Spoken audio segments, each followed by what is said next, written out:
All right, guys, the Utah Jazz lose to the Miami Heat in a heartbreaker.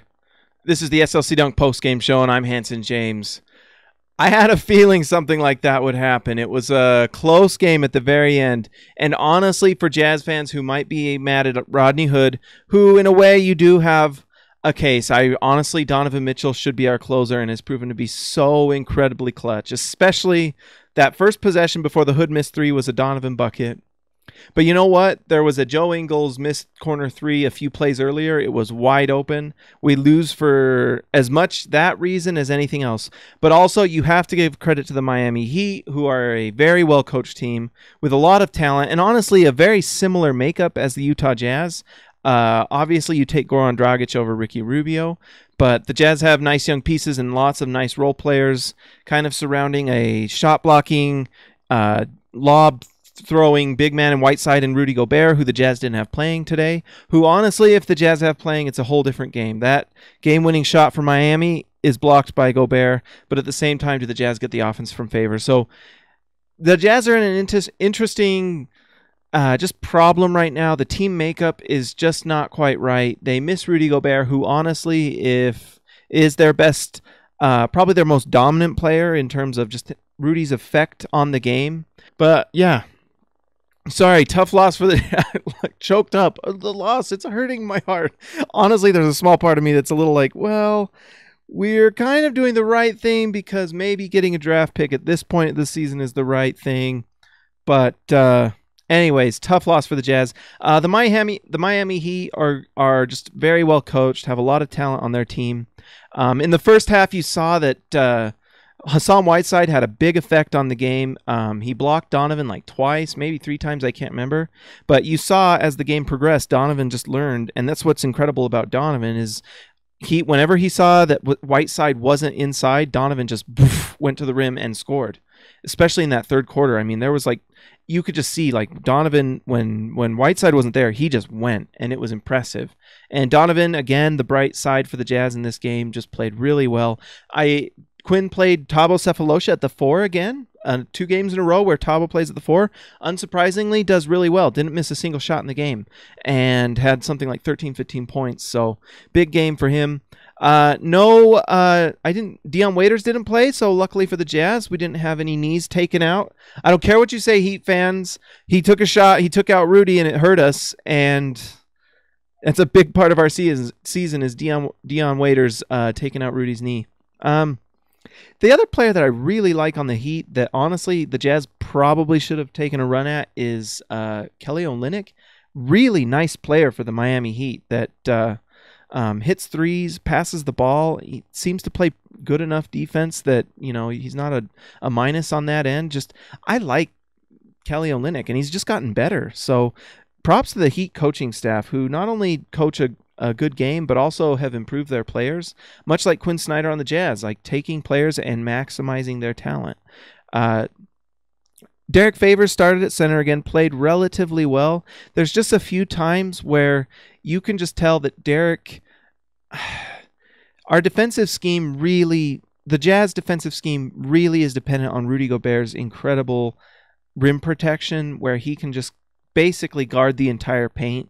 Derrick Favors just isn't able to do that, and you'll see that sometimes where Derrick Favors is kind of midway out in the paint, and he's trying to kind of stop the penetration, but also by protecting against the lob, and he's just not able to do it. That's one of the things that makes Rudy Gobert so good defensively, is that right there. So Rudy Gobert is not only able to stop the penetrator coming in, but he's also able to keep the lob at bay. So he will protect the paint by keeping the lob from happening while also at the same time stopping penetration.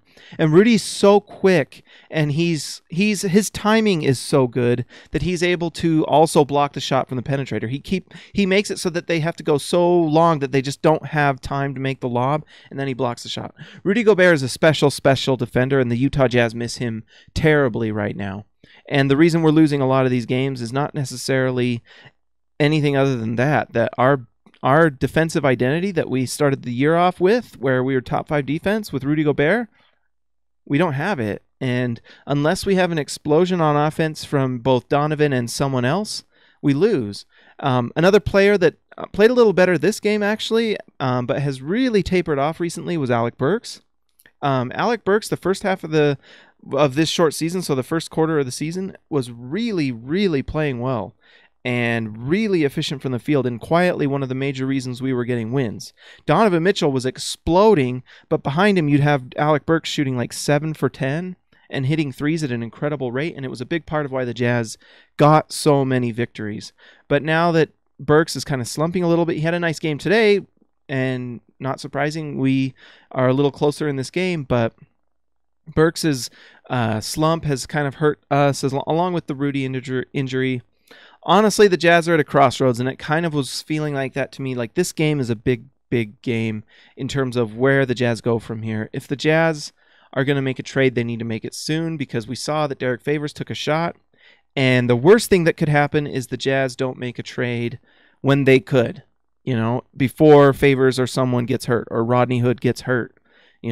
Don't let them get hurt before you make a trade, or it ruins it. And I know the Jazz might be waiting for certain things to happen and certain deadlines to be able to go after certain players. But if our players get hurt and there was a deal on the table and then it goes off, that's painful. That's hurt. That sucks, So the Jazz are at a crossroads right now. This loss really stinks. It hurts. They were ahead, and sometimes you lose these. Just some teams just, you lose a last end of game shot and lose the game, and the Miami Heat are a good team, so there's no, at home, so it's not a bad loss or anything. It's just a painful loss because you probably should have won this game and weren't able to close it out. Rodney Hood missed that last second three. I mean, honestly though, Rodney Hood waved everyone off and didn't make that one. He did make the shot before, props to Rodney for that, but that three hurt. The missed Joe Ingles three hurt.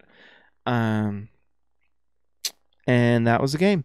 So tough loss for the Jazz. The Miami Heat, probably a playoff team in the East, and so not the worst loss ever, but just the Jazz's playoff hopes they're getting a little rough, guys, because the teams in the playoffs are solidifying themselves and the Jazz keep slipping.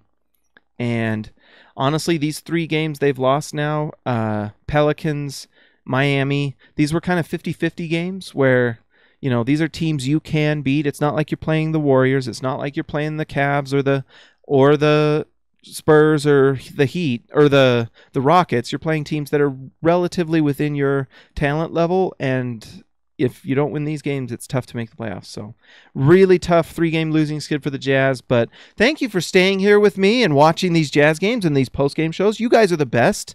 Subscribe to the channel. I appreciate it because it's fun to talk to you guys about basketball. And go to slcdunk.com and read all our stuff. Go to Instagram, Twitter, Facebook, and like SLC Dunk. We're going to be here. Whether the Jazz make the playoffs or not, we're going to be here. And we're going to be talking about the Jazz because we all love the Jazz. And they're freaking fun. And Donovan Mitchell is going to be Rookie of the Year, or at least should be. If you didn't watch this game, I mean, he was one of the best players on the floor, if not the best player on the floor. And that's exciting for Jazz fans to have a rookie that is this good. And so it might be the best thing for the Jazz to go tank. It might be to go for the playoffs. We'll see what happens. The trades and contracts and things might be happening very soon here. So stick with us to watch that. Talk to you later.